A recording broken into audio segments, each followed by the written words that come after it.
Fort bien, alors nous pouvons en arriver à aborder la question, de question d'actualité de M. Boucher au ministre Furlan, bien évidemment, sur les mesures de lutte contre les loyers impayés dans les logements sociaux. Vous avez la parole, monsieur le député. Merci, monsieur le président. Alors, monsieur le ministre, je vous avais déjà interrogé cette question en janvier, mais force est de constater qu'il y avait au moins deux éléments inexacts dans votre réponse. Le premier, c'est que vous m'aviez dit que depuis 2010, on voyait une baisse significative des impayés dans les logements sociaux. Pourtant, depuis 10 ans, les impayés ont augmenté de 50% dans les logements sociaux. Donc déjà, on se dit que s'il y a une baisse depuis 2010, on n'arrive pas en tout cas à l'apercevoir sur la période. Deuxième élément, vous m'avez dit que finalement, il y avait des disparités selon les sociétés de logement, mais que cette disparité n'était pas due à la qualité de gestion de la société, mais bien à la sous-région et au niveau socio-économique de la sous-région. En cela, vous reprenez un thème cher au Parti socialiste où on explique tout selon les classes des gens et finalement, c'est le seul élément structurant de la société. Vous êtes assez cohérent, ce n'est pas toujours le cas au PS, donc il faut quand même le souligner. Vous êtes assez cohérent en ce qui concerne votre idéologie. Mais monsieur... Chers collègues. Mais, monsieur le ministre, force est de constater que dans une même sous-région, il y a des disparités très importantes. Ainsi, si vous prenez, et je vais prendre d'ailleurs deux communes dont le bourgmestre est socialiste, comme ça vous verrez, on sera à l'aise. Si vous prenez le foyer Saint-Guilénois, on est à près de 30% d'impayés dans les logements. Si vous prenez toi et moi, c'est à 10 km, c'est à Mons, et un peu plus large, vous êtes à 8,8% d'impayés. Donc ça prouve bien que la sous-région en tant que telle n'est pas un élément déterminant, mais que, effectivement, la gestion mise en place par la société peut être un élément important. Alors, monsieur le ministre, bien évidemment, on a affaire à un public qui est précarisé, mais l'Union des villes et communes de Wallonie signalait justement que la part loyer était trop faible dans leurs budgets totaux et que ça mettait en danger les sociétés de logement. Alors que vous ne vouliez pas augmenter les loyers, je peux le comprendre, mais que du moins nous puissions récupérer ce qui est dû. Et à l'heure actuelle, sur les 29 millions d'euros qui sont dus aux sociétés de logements sociaux, pour 17 millions d'euros, les locataires ont quitté leur logement et donc les moyens de récupération sont encore plus complexes. Alors, monsieur le ministre, la question est très simple. Est-ce que vous comptez uniformiser les procédures, premier élément, et surtout, est-ce que vous comptez prendre des mesures qui sont proactive. Nous sommes avec un public défavorisé et donc justement nous avons besoin d'un suivi. Un premier mois d'impayé sera beaucoup plus compliqué lorsque vos revenus sont plus faibles. Je vous remercie. Merci, monsieur le député. Nous en avons bien sûr la réponse du ministre du Logement, Paul Furlan.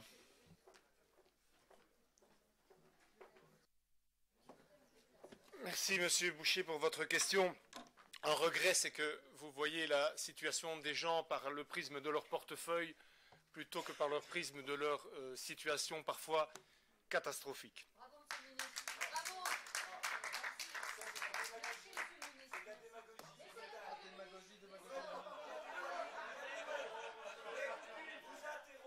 Monsieur Boucher. Monsieur, on écoute monsieur Furlan.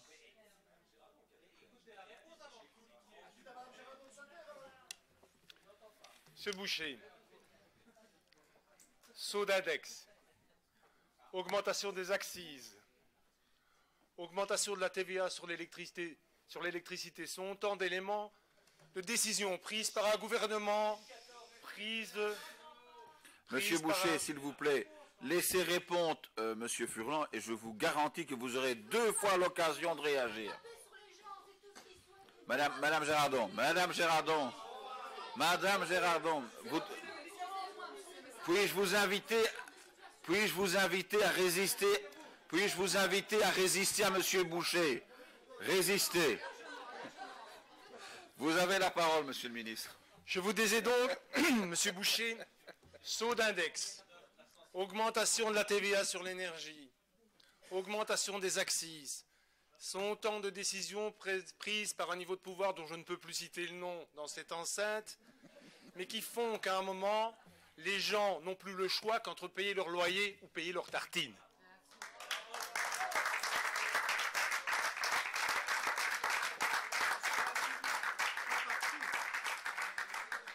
Et vous avez là, Monsieur Boucher, une conséquence concrète de la politique d'austérité qui est menée à d'autres niveaux de pouvoir. Est-ce que la Wallonie s'en inquiète? Évidemment. Bien sûr, par le biais de la récupération des loyers qui n'ont pas été perçus. Et des procédures sont mises en place. Mais ce qu'il nous faut organiser aujourd'hui, parce qu'au-delà de la maison, un certain nombre de gens, au-delà de l'habitation, un certain nombre de personnes ont besoin d'un accompagnement social individualisé.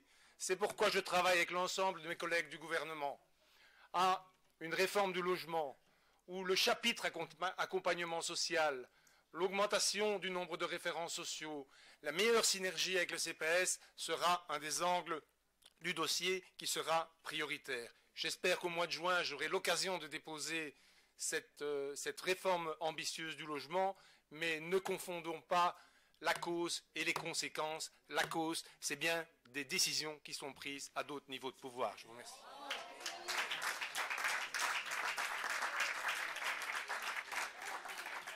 Bien, maintenant nous allons écouter M. Boucher qui dispose de 2 minutes. C'est profondément scandaleux comme réponse pour un ministre. Je me serais cru pour un peu au congrès du Parti Socialiste où parfois il y a certaines outrances. Parce que à votre liste, Monsieur Collignon, je peux parler maintenant. C'est mon tour de parole. On va Oui, compter c'est le mon nombre tour de fois parole. que vous dites C'est PS mon dans tour de une parole. phrase. C'est abominable. Parce que à votre liste, Monsieur le ministre, on aurait pu ajouter l'augmentation des déchets, l'augmentation de l'eau, donc des biens de première nécessité pour lesquels le gouvernement wallon est totalement responsable. Vous auriez d'ailleurs pu... Vous auriez d'abord pu aussi dire que grâce au tax shift, puisque vous voyez que l'angle d'augmentation, les petits revenus dont vous parlez vont gagner 100 € de plus chaque mois. Et que jusqu'à preuve du contraire, les axes sur l'alcool n'est pas un bien de première nécessité. Et que je préfère que les gens qui travaillent aient plus de diesel pour les à celui-là. Et le diesel pour les Eh bien, vous voulez qu'on parle environnement? Vous étiez avec Écolo il n'y a pas longtemps au gouvernement. Vous étiez bien content d'avoir du vert dans votre politique. Et apparemment, vous l'avez oublié. Mais sur le fond, Monsieur le ministre, ce qui est encore plus scandaleux, c'est que finalement, vous êtes en train de valider le fait qu'on ne paye pas son loyer. Et qu'est-ce que doivent dire des petits indépendants qui ne sont pas dans des logements sociaux, qui n'arrivent pas à boucler les fins de mois et qu'on expulse? Que doivent dire des femmes seules, avec 2 ou 3 enfants, qui elles aussi ne sont pas dans des logements sociaux et ne payent pas leur loyer? Qu'est-ce qu'on fait de ces gens-là? Et donc j'aimerais bien que l'équité soit la même pour tous. Monsieur Boucher, je suis désolé, mais je comprends le lyrisme de vos convictions, mais le temps de parole était largement dépassé. Mais le match se poursuit, puisque je redonne la parole à Monsieur Furlan. Je comprends l'énervement de notre collègue Boucher, mis face à ses propres contradictions et turpitudes. On demandait ce que le gouvernement wallon a fait. Il vient de prendre une décision hier de non-indexation des loyers. Vous voyez, c'est une mesure concrète qui va à l'inverse, évidemment, des mesures qui sont prises par le fédéral. Quant à vos autres exemples, je suppose que vous faites référence à la ratatouille chiffrée qui a été présentée par M. Géolet à la presse et qui n'a pas pu être débattue hier au Parlement. Je reviendrai avec des arguments étayés pour démontrer que OMR, non seulement de s'attaquer aux petites gens, en plus, on a un problème. En plus, on a un problème avec la comptabilité qui commence à être très patent. Bien. Rassurez. Non, Monsieur Boucher, je vais revenir vers vous parce que c'est vous qui avez l'honneur, bien sûr, et le privilège de clôturer ce débat. J'interviens simplement pour que les esprits se calment et que pour que chacun puisse entendre votre ultime réplique, vous disposez d'1 minute, Monsieur Boucher. Monsieur le ministre, moi je constate juste 2 choses extrêmement objectives. C'est que dans une même sous-région, il y a des différences colossales entre 2 sociétés de logement, un rapport de 1 pour 3. Et donc vous ne vous attaquez pas à la gestion de ces sociétés de logement en la matière, puisque vous passez ça totalement sous silence dans votre réponse. Deuxième élément, et ce n'est pas moi qui le dis, c'est l'Union des villes et communes de Wallonie, qui jusqu'à preuve du contraire n'est pas dirigée par un libéral. Ils considèrent que la part loyer est trop faible dans leur budget et qu'ils sont Je ne le dis pas. Ce que j'ai dit, c'est qu'il faudrait déjà peut-être récupérer ce qui est dû. Et votre bonne parole, là, ça c'est bien pour faire plaisir, pour faire du populisme. Mais dans les faits, si vous mettez les sociétés de logements sociaux dans les difficultés, à la fin, nous ne saurons plus pratiquer une politique sociale. Si vous voulez maintenir une politique sociale, il faut penser à son financement. Ça s'appelle la responsabilité politique, mais ce n'est pas ce qui caractérise ce gouvernement.